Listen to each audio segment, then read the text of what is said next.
A medical document by Arthur Conan Doyle. Medical men are, as a class, very much too busy to take stock of singular situations or dramatic events. Thus it happens that the ablest chronicler of their experiences in our literature was a lawyer. A life spent in watching over deathbeds, or over birth beds which are infinitely more trying, takes something from a man's sense of proportion, as constant strong waters might corrupt his palate. The overstimulated nerve ceases to respond. Ask the surgeon for his best experiences, and he may reply that he has seen little that is remarkable or break away into the technical. But catch him some night when the fire has spurted up and his pipe is reeking, with a few of his brother practitioners for company and an artful question or allusion to set him going. Then you will get some raw, green facts new plucked from the tree of life. It is after one of the quarterly dinners of the Midland branch of the British Medical Association. 20 coffee cups, a dozen liqueur glasses, and a solid bank of blue smoke which swirls slowly along the high, gilded ceiling gives a hint of a successful gathering. But the members have shredded off to their homes. The line of heavy, bulge-pocketed overcoats and of stethoscope-bearing top hats is gone from the hotel corridor. Round the fire in the sitting room, three medicos are still lingering, however, all smoking and arguing, while a fourth, who is a mere layman and young at that, sits back at the table. Under cover of an open journal, he is writing furiously with a stylographic pen, asking a question in an innocent voice from time to time, and so flickering up the conversation whenever it shows a tendency to wane. The three men are all of that staid middle age which begins early and lasts late in the profession. They are none of them famous, yet each is of good repute and a fair type of his particular branch. The portly man with the authoritative manner and the white vitriol splash upon his cheek is Charlie Manson, chief of the Wormley Asylum and author of the brilliant monograph, Obscure Nervous Lesions in the Unmarried. He always wears his collar high like that, since the half-successful attempt of a student of Revelations to cut his throat with a splinter of glass. The second, with the ruddy face and the merry brown eyes, is a general practitioner, a man of vast experience, who, with his 3 assistants and his 5 horses, takes 2,500 a year in half-crown visits and shilling consultations out of the poorest quarter of a great city. That cheery face of Theodore Foster is seen at the side of 100 sick beds a day, and if he has 1/3 more names on his visiting list than in his cash book, he always promises himself that he will get level some day when a millionaire with a chronic complaint, the ideal combination, shall seek his services. The third, sitting on the right with his dress shoes shining on the top of the fender, is Hargrave, the rising surgeon. His face has none of the broad humanity of Theodore Foster's, the eye is stern and critical, the mouth straight and severe, but there is strength and decision in every line of it, and it is nerve rather than sympathy which the patient demands when he is bad enough to come to Hargrave's door. He calls himself a mere jawman, as he modestly puts it, but in point of fact, he is too young and too poor to confine himself to a specialty, and there is nothing surgical which Hargrave has not the skill and the audacity to do. Before, after, and during, murmurs the general practitioner in answer to some interpolation of the outsiders. I assure you, Manson, one sees all sorts of evanescent forms of madness.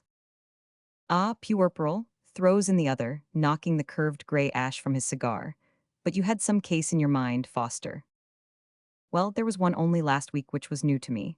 I had been engaged by some people of the name of Silko. When the trouble came round, I went myself, for they would not hear of an assistant. The husband, who was a policeman, was sitting at the head of the bed on the further side. This won't do, said I. Oh yes, doctor, it must do, said she. It's quite irregular, and he must go, said I. It's that or nothing, said she. I won't open my mouth or stir a finger the whole night, said he. So it ended by my allowing him to remain, and there he sat for 8 hours on end. She was very good over the matter, but every now and again he would fetch a hollow groan, and I noticed that he held his right hand just under the sheet all the time, where I had no doubt that it was clasped by her left. When it was all happily over, I looked at him, and his face was the color of this cigar ash, and his head had dropped on to the edge of the pillow. Of course, I thought he had fainted with emotion, and I was just telling myself what I thought of myself for having been such a fool as to let him stay there, when suddenly I saw that the sheet over his hand was all soaked with blood.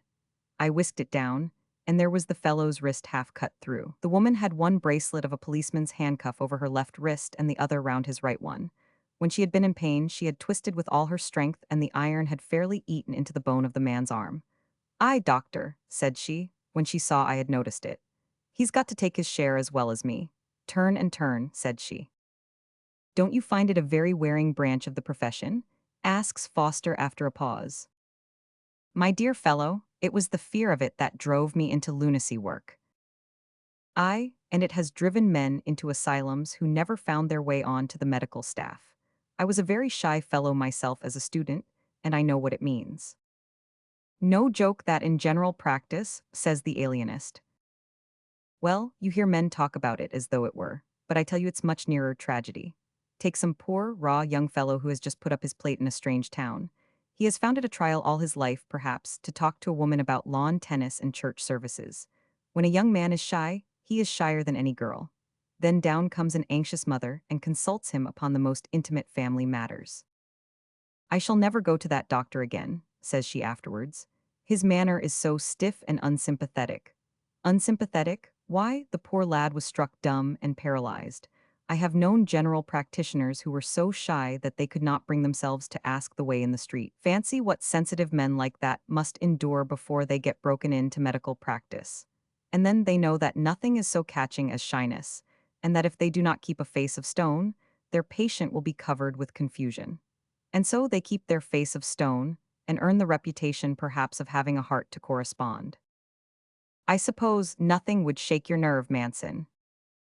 Well, when a man lives year in year out among 1,000 lunatics, with a fair sprinkling of homicidals among them, one's nerves either get set or shattered. Mine are all right so far.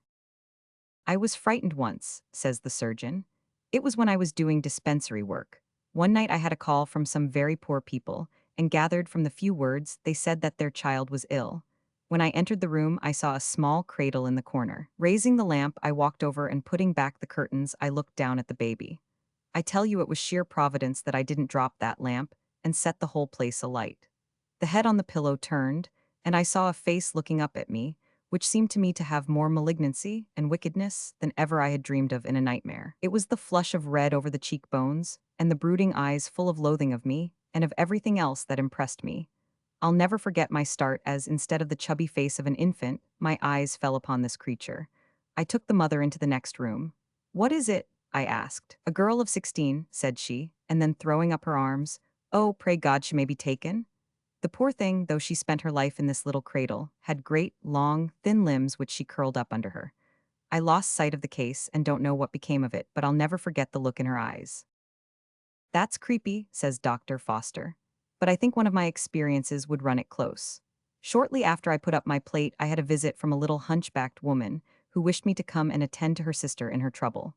When I reached the house, which was a very poor one, I found two other little hunchbacked women, exactly like the first, waiting for me in the sitting room. Not one of them said a word, but my companion took the lamp and walked upstairs with her two sisters behind her, and me bringing up the rear.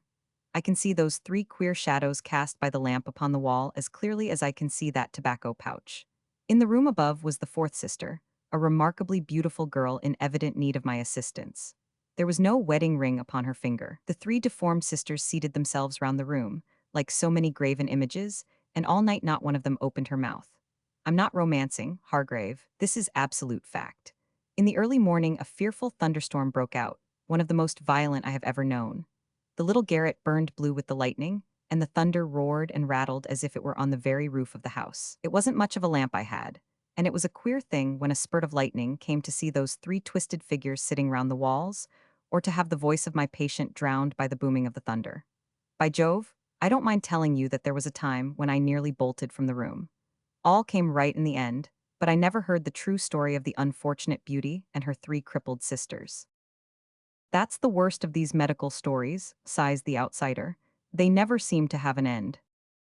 When a man is up to his neck in practice, my boy, he has no time to gratify his private curiosity. Things shoot across him, and he gets a glimpse of them, only to recall them, perhaps, at some quiet moment like this. But I've always felt, Manson, that your line had as much of the terrible in it as any other. More, groans the alienist. A disease of the body is bad enough, but this seems to be a disease of the soul. Is it not a shocking thing? A thing to drive a reasoning man into absolute materialism. To think that you may have a fine, noble fellow with every divine instinct, and that some little vascular change, the dropping, we will say, of a minute spicule of bone from the inner table of his skull on to the surface of his brain, may have the effect of changing him to a filthy and pitiable creature with every low and debasing tendency. What a satire an asylum is upon the majesty of man, and no less upon the ethereal nature of the soul. Faith and hope, murmurs the general practitioner. I have no faith, not much hope, and all the charity I can afford, says the surgeon. When theology squares itself with the facts of life, I'll read it up. You were talking about cases, says the outsider, jerking the ink down into his stylographic pen. Well, take a common complaint which kills many thousands every year, like GP for instance. What's GP? General practitioner, suggests the surgeon with a grin.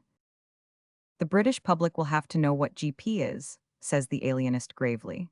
It's increasing by leaps and bounds, and it has the distinction of being absolutely incurable. General paralysis is its full title, and I tell you it promises to be a perfect scourge. Here's a fairly typical case now which I saw last Monday week. A young farmer, a splendid fellow, surprised his friends by taking a very rosy view of things at a time when the whole countryside was grumbling. He was going to give up wheat, give up arable land, too, if it didn't pay, plant 2,000 acres of rhododendrons and get a monopoly of the supply for Covent Garden. There was no end to his schemes. All sane enough, but just a bit inflated. I called at the farm, not to see him, but on an altogether different matter. Something about the man's way of talking struck me, and I watched him narrowly.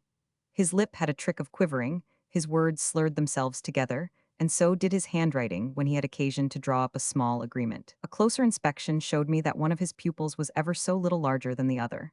As I left the house, his wife came after me. "Isn't it splendid to see Job looking so well, doctor?" said she. "He's that full of energy he can hardly keep himself quiet." I did not say anything, for I had not the heart, but I knew that the fellow was as much condemned to death as though he were lying in the cell at Newgate. It was a characteristic case of incipient GP. "Good heavens," cries the outsider. "My own lips tremble, I often slur my words, I believe I've got it myself." Three little chuckles come from the front of the fire. There's the danger of a little medical knowledge to the layman. A great authority has said that every first-year student is suffering in silent agony from 4 diseases, remarks the surgeon. One is heart disease, of course. Another is cancer of the parotid. I forget the 2 other. Where does the parotid come in? Oh, it's the last wisdom tooth coming through. And what would be the end of that, young farmer? Asks the outsider. Paresis of all the muscles, ending in fits, coma, and death. It may be a few months, it may be a year or two. He was a very strong young man and would take some killing. By the way, says the alienist, did I ever tell you about the first certificate I ever signed? I stood as near ruin then as a man could go. What was it then? I was in practice at the time. One morning, a Mrs. Cooper called upon me and informed me that her husband had shown signs of delusions lately. They took the form of imagining that he had been in the army and had distinguished himself very much. As a matter of fact, he was a lawyer and had never been out of England. Mrs. Cooper was of opinion that if I were to call it might alarm him, so it was agreed between us that she should send him up in the evening on some pretext to my consulting room, which would give me the opportunity of having a chat with him, and, if I were convinced of his insanity, of signing his certificate. Another doctor had already signed, so that it only needed my concurrence to have him placed under treatment. Well, Mr. Cooper arrived in the evening about half an hour before I had expected him, and consulted me as to some malarious symptoms from which he said that he suffered. According to his account, he had just returned from the Abyssinian campaign and had been one of the first of the British forces to enter Magdala. No delusion could possibly be more marked, for he would talk of little else, so I filled in the papers without the slightest hesitation. When his wife arrived, after he had left, I put some questions to her to complete the forms. "What is his age?" I asked. 50, said she. 50, I cried. Why, the man I examined could not have been more than 30. And so it came out that the real Mr. Cooper had never called upon me at all, but that by one of those coincidences which takes a man's breath away, another Cooper, who really was a very distinguished young officer of artillery, had come in to consult me. My pen was wet to sign the paper when I discovered it, says Dr. Manson, mopping his forehead. We were talking about nerve just now, observes the surgeon.